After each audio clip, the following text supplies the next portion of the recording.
Afinal, em quem a gente confia para saber o que é verdade? A análise histórica de Steven Shaping revela uma mudança, assim, impressionante na forma como a ciência garante a verdade. É uma jornada que vai da confiança na virtude de uma pessoa até a confiança em sistemas inteiros de vigilância. Para começar, vamos olhar para um dilema que é bem central hoje em dia. A gente separou completamente a capacidade de saber o que é um fato da autoridade para dizer o que é moralmente certo. E essa pergunta, ela bota o dedo numa ferida, sabe? Numa tensão que a gente sente. É fácil aceitar que alguém seja um gênio técnico, um super especialista no seu campo. Mas isso não quer dizer, nem de longe, que exista confiança no julgamento moral dessa pessoa. Basicamente, saber o que é verdade e saber o que é bom viraram coisas totalmente distintas. Olha, essa divisão é a raiz de muita desconfiança hoje. A gente confia nos especialistas por os fatos, para nos darem os dados, mas, ao mesmo tempo, não se parte do princípio de que eles são melhores eticamente. E aí surge o dilema, um dilema bem profundo.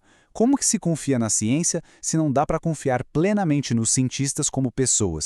O mais curioso é que essa separação, essa ideia de que conhecimento e virtude não andam juntos, nem sempre foi assim. Pelo contrário, é uma coisa bem recente na história. Para entender isso, é preciso voltar um pouco no tempo e ver como a credibilidade era construída.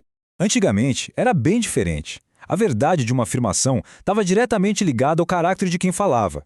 Pense na figura do filósofo, como John Locke descreveu lá em 1690. O amor pela verdade não era só uma frase bonita, era uma virtude mesmo, uma qualidade moral que garantia a integridade da sua pesquisa. E aí, no começo da Era Moderna, surgiu outra figura que era basicamente um fiador da verdade. O gentleman, o cavalheiro.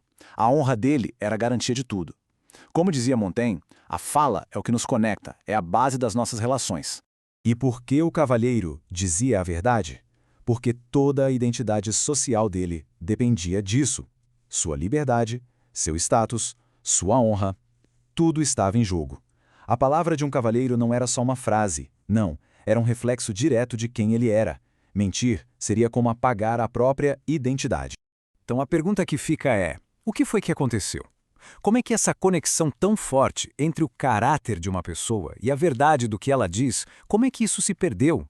A virada começou lá no século XVII, com uma ideia que, na época, era bem radical. A de que o conhecimento de verdade não deveria depender da confiança nos outros. Pensadores como o próprio Locke começaram a defender a figura do conhecedor solitário. A ideia era que cada um deveria verificar tudo por conta própria e não simplesmente acreditar no que os outros diziam.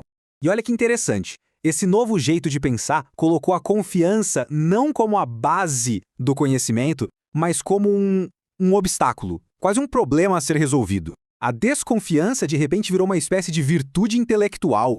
Pois é, essa sementinha da desconfiança, que foi plantada lá no século XVII, cresceu e virou a regra geral no século XX. A confiança na virtude do indivíduo foi trocada pela confiança na vigilância do sistema. Essa linha do tempo mostra bem essa grande virada. Começa lá no século XVII, com essa ideia do conhecedor solitário.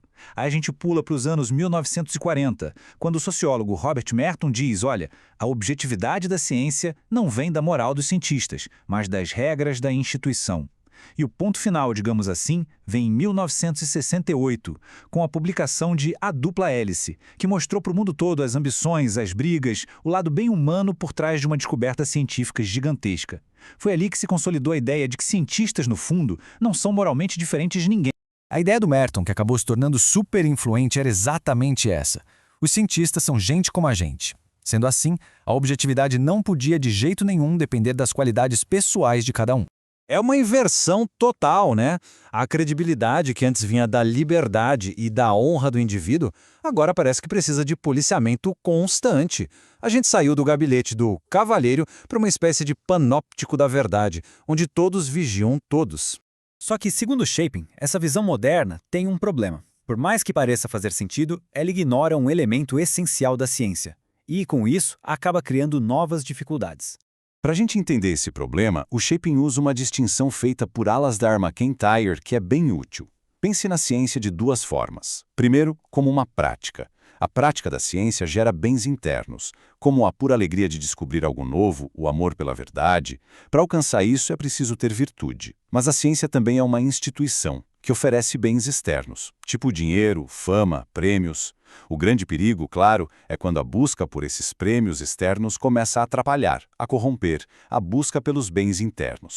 O ponto central do shaping é que a confiança não é um defeito a ser eliminado. Pelo contrário, ela é a condição para a ciência existir.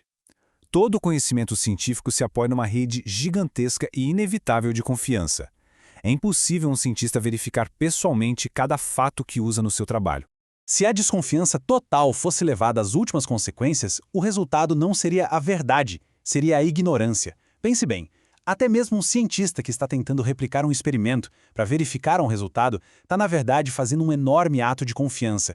Ele confia que o rótulo do reagente químico está certo, que os instrumentos de medição estão calibrados, que os artigos que ele leu são honestos. Enfim, sem essa base de confiança, a ciência simplesmente para. Então, qual seria a saída? Bom, para Chipin, a solução não é mais vigilância, mais regras. É algo muito mais profundo, um projeto cultural. A proposta tem 3 passos. Primeiro, reconhecer que a ciência é, na sua essência, uma atividade baseada em confiança. Segundo, trabalhar para reinstalar a virtude, ou seja, a cultura de que cientistas buscam a verdade pela verdade. E terceiro, recompensar a integridade, valorizar aqueles que realmente incorporam os bens internos da ciência, e não só quem busca ganho pessoal.